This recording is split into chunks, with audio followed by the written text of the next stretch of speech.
بهداية من فضل ربي يكسو الجمال ربوع قلبي.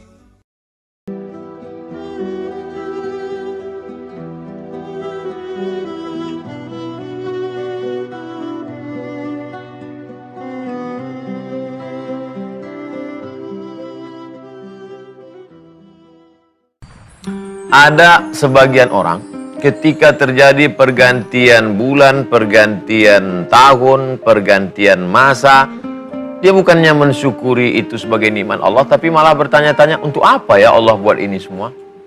Seolah-olah bosan dengan hidup ini. Maka ini orang seperti ini sebenarnya sedang mengalami sakit. Badannya sehat, tapi pemikiran jiwanya sakit. Karena yang mestinya disyukuri, yang mestinya diisi, berapa banyak orang yang meminta, ingin sangat hidup dipanjangkan umurnya, itu diceritakan dalam Quran. Laula aghartani ila ajalin qarib, seandainya engkau tambahkan umurku ya Allah qarib, sebentar, sekejap, sesaat saja, fa asaddaqu, aku masih ingin bersedekah, wa aku minas salihin, aku masih ingin beramal saleh. Bahkan ada yang sudah sampai ke pintu neraka mau minta hidup lagi. Apa kata mereka? Rabbana absarna, mata kami sudah melihat neraka. Wa sami'na, telinga kami sudah mendengar pekikan teriakan orang di neraka. Farji'na, kembalikan lagi kami ingin hidup di dunia ya Allah. Na'mal salihah, kami ingin beramal soleh. Ini orang diberi hidup berubah pekan, berubah bulan, berubah tahun, malah tidak ada syukurnya sama sekali. Maka satu di antara ayat yang akan kita kaji adalah surat Ali Imran 140. Mohon lindung kepada Allah dengan ucapan ta'awud. A'udzu billahi minasyaitonir rajim. Firman Allah, "Iyamsaskum qarhun faqad massal qauma qarhun mithluh." Andai yamsaskum qarhun, kamu ditimpa musibah, kamu mengalami kekalahan, kamu mengalami sakit, bencana, kamu mengalami kesulitan hidup. Ingatlah, faqad, sungguh, massal qauma qarhum mithluh, orang-orang sebelum kamu juga dulu mengalami hal yang sama. Dalam hal apa?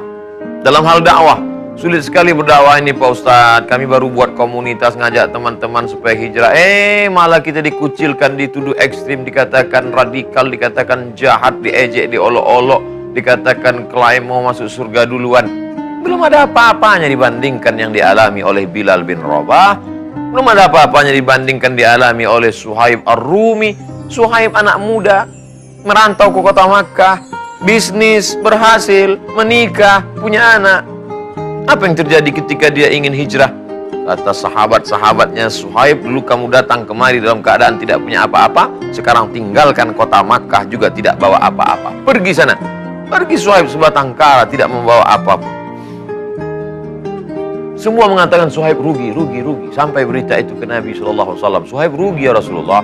Bisnisnya hilang, anaknya tinggal, keluarganya. Dia pindah kota Makkah. Dari kota Makkah, kota Madinah. Apa kata Nabi SAW? 3 kali. Rabiha Suhaib, Rabiha Suhaib, Rabiha Suhaib. Suhaib beruntung, Suhaib menang, Suhaib berhasil.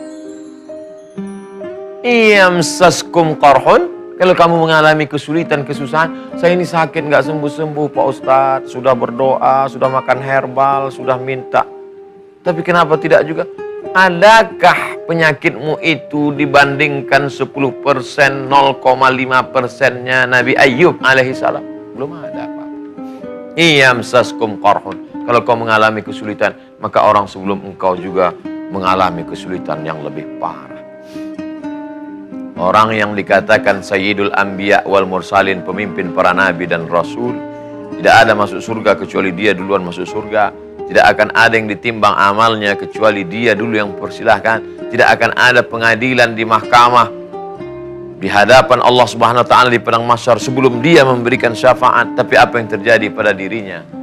Patah giginya, pecah pelipisnya, berdarah sendalnya. Dia mengalami hal yang lebih.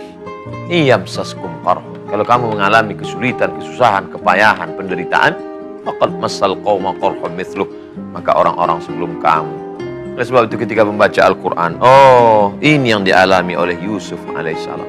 Saudara-saudara saya, abang saya, kakak saya benci dengan saya karena saya banyak dapat, karena saya lebih baik, karena kehidupan. Adakah itu sebanding dengan yang dialami Nabi Yusuf alaihissalam?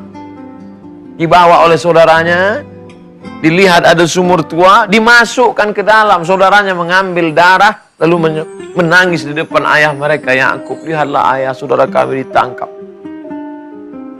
Akhirnya faltaqathu ba'dus sayyarah, sekelompok orang pedagang ingin menimba air, melihat ada anak kecil, mereka selamatkan. Belum ada apa-apanya dibandingkan penderitaan para nabi. Faqsusil qasasa, ceritakan kisah-kisah itu.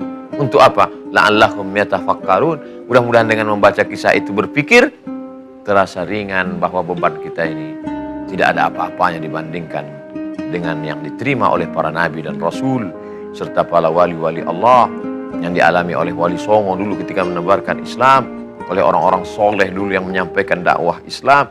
Maka pergantian zaman, pergantian masa ini adalah sesungguhnya ujian yang diberikan Allah Subhanahu wa ta'ala. Apa yang akan membuat kita kuat ketika kita membandingkan nasib kita dengan nasib yang lain? Masalah urusan dunia, pandang ke bawah, datang syukurmu. Lihat urusan akhirat, lihat ke atas. Lihat mereka yang berjuang, maka akan bangkit semangat jihadmu, bangkit semangat beramal solehmu. Iyamsaskum qarhun faqad massal qauma qarhun mithluh. Wa tilkal ayyam, itulah hari-hari. Baru saja rasanya kita Idul Fitri ya. Ini sudah mau datang Ramadan lagi. Baru kemarin sibuk cari kambing untuk kurban. Sekarang sudah dibentuk panitia mencari sapi lagi. Untuk apa ini semua? Itulah hari-hari Senin, Selasa, Rabu, Kamis, Jumat, Sabtu, Ahad. Datang lagi Senin, Selasa, Rabu, Kamis, Jumat, Sabtu, Ahad. Datang lagi Senin, Selasa. Tahun 1, tahun 2, tahun 3. Satu windu, satu abad, satu milenium. Wa tilkal ayyamu nudawiluha bainan nas. Demikianlah hari-hari itu kami pergantikan, kami pergilirkan di antara manusia. Untuk apa Allah membuat itu? Waliya'lamallahu alladhina amanu. Waliya'lamallahu alladhina amanu. Allah Subhanahu wa ta'ala ingin menguji siapa yang tetap istiqamah dalam amanu, dalam iman. Wa yattakhidha minkum syuhada. Pertama, Allah ingin menguji siapa yang istiqamah dalam iman. Senin beriman, Selasa beriman, Kamis beriman, Jumat beriman, Sabtu beriman, sampai mati beriman. Alhamdulillah. Qul amantu billah. Katakan aku beriman kepada Allah. Tsumma istaqim, istiqamah. Senang beriman, susah beriman, jaya beriman, bangkrut beriman, istiqamah. Tapi ada orang-orang yang yusbihu mu'minan, paginya beriman, wa yumsi kafiran, petangnya kafir. Nauzubillah, nauzubillah, nauzubillah, nauzubillah.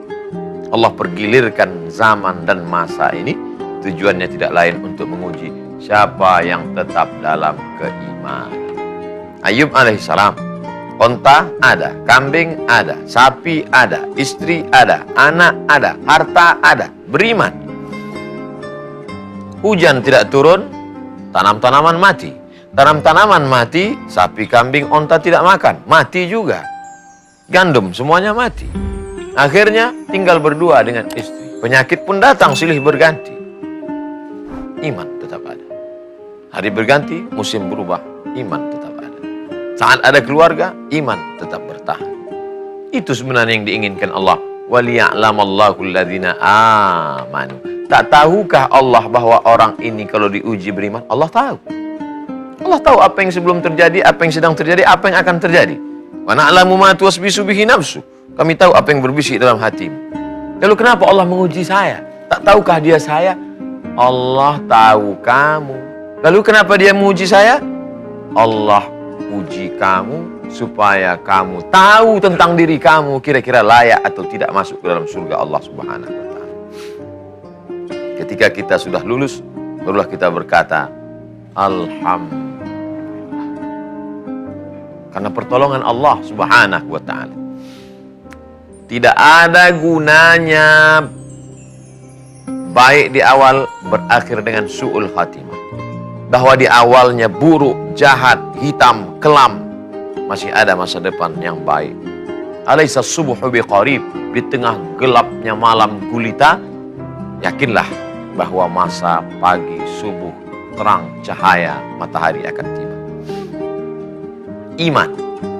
Tidak ada guna mati dalam keadaan tidak membawa iman. La in asyrakta, kalau kau persekutukan aku, kata Allah Subhanahu wa taala, la yahbatanna amaluka, maka segala amalmu akan gugur, akan hilang, tak bermakna sama sekali. Pada siapa ucapan itu? Kepada Nabi Muhammad sallallahu alaihi wasallam.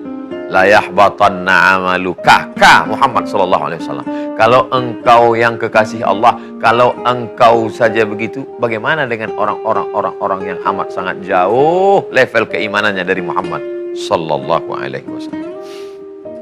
Wa qadimna ila ma amilu min amalin. Ada orang-orang yang diberikan Allah Subhanahu wa taala, ditunjukkan amalnya di depan matanya. Ini puasa sunatmu, ini kurbanmu, ini anak yatim yang kau sekolahkan, ini lembaga pendidikan yang kau bangun. Tapi apa yang terjadi? Faja'alnaha haba'an mansura. Kami jadikan amalnya itu seperti debu yang dihembus angin. Kenapa? Karena mati tidak membawa iman. Orang-orang yang mati dalam keadaan tidak membawa iman, seleksi pertama adalah iman.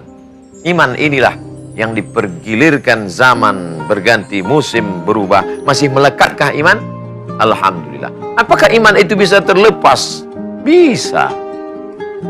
Ayun za'ul iman. Wahai Abdullah ibn Umar, kata Ikrimah, seorang tabi'in bertanya kepada sahabat Abdullah bin Abbas. Abdullah bin Abbas pernah mendengar dari Nabi SAW.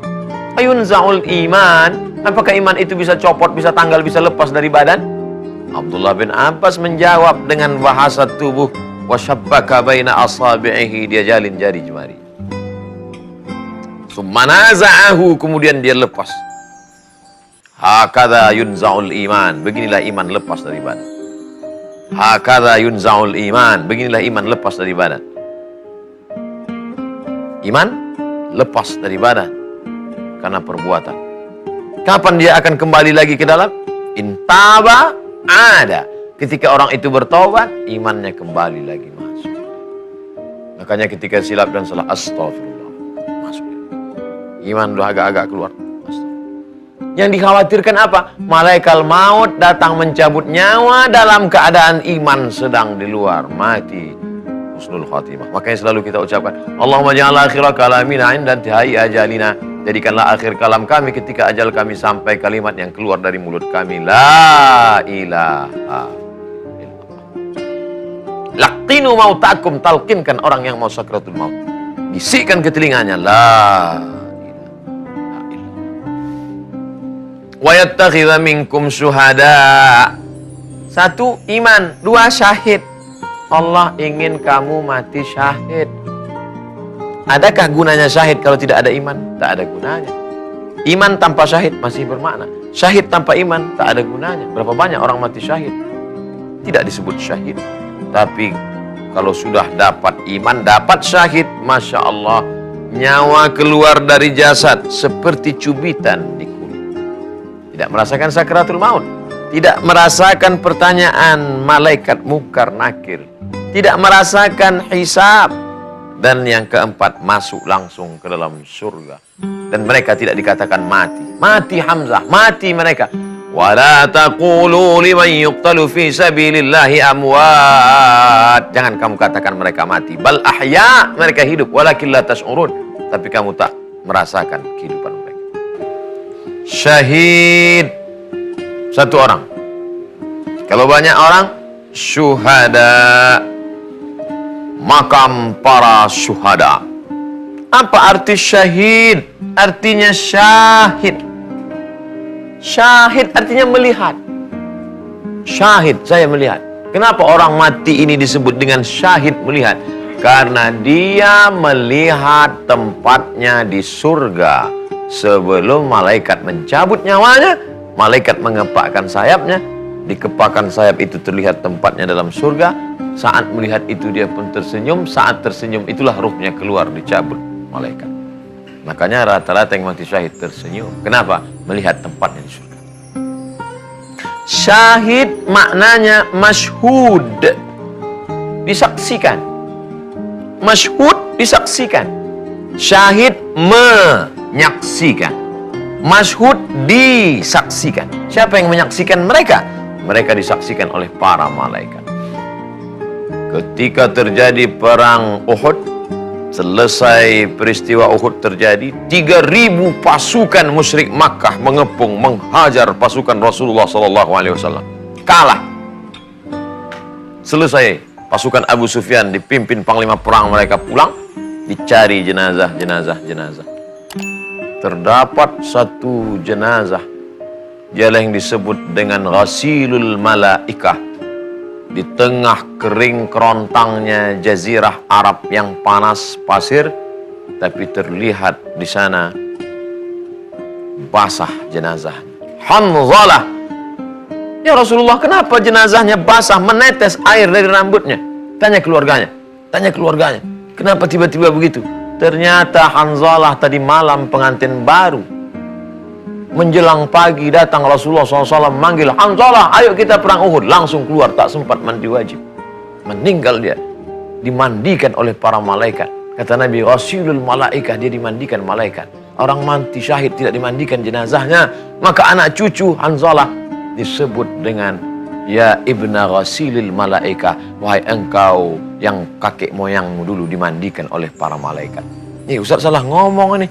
Gimana ceritanya dia bisa disebut punya anak cucu? Dia kan pengantin baru, langsung perang, tidak sempat mandi wajib. Meninggal. Ternyata dia sempat berhubungan dan jadi anak-anak yang soleh, keturunan orang-orang yang diridhai Allah Subhanahu wa ta'ala. Wala taqulu liman yuqtalu fi sabilillahi amwat. Jangan kau katakan mereka mati, bal ahya, mereka hidup. Walakin la tash'urun. Kamu tak dapat merasakan kehidupan mereka. Dalam ayat lain, 2 ayat diulang Allah Subhanahu wa taala. Walakin, jangan kamu katakan mereka mati, bal inda rabbihim yurzaqun. Mereka mendapatkan rezeki yang tak terhingga karunia Allah Subhanahu wa taala. Wallahu la yuhibbuz zalimin. Wallahu la yuhibbuz zalimin. Tahun boleh berganti, musim boleh berubah, tapi jangan pernah menzolimi orang. Hai engkau yang menzolimi pembantumu, supirmu. Hai orang yang menzolimu karyawanmu. Hai orang yang menzolimi orang rendah kaki tangan. Hai orang yang menzolimi orang miskin susah melarat. Ingat, sesungguhnya engkau sedang membuat kegelapan. Ittaquz zulma. Takutlah kamu terhadap perbuatan zalim. Fa inna zulma zulumatun yaumal qiyamah. Karena kezaliman hanya akan menjadi kegelapan pada hari kiamat. Gelap hari ini, hidup lampu terang benderang. Tapi di akhirat kau mendapati kegelapan. Tak tahu kemana arah dan tujuan. Adapun yang sedang dizalimi orang, sabar. Orang yang dizalimi, teraniaya, sabar. Illa rafa'ahullah. Sesungguhnya Allah ingin mengangkat derajat.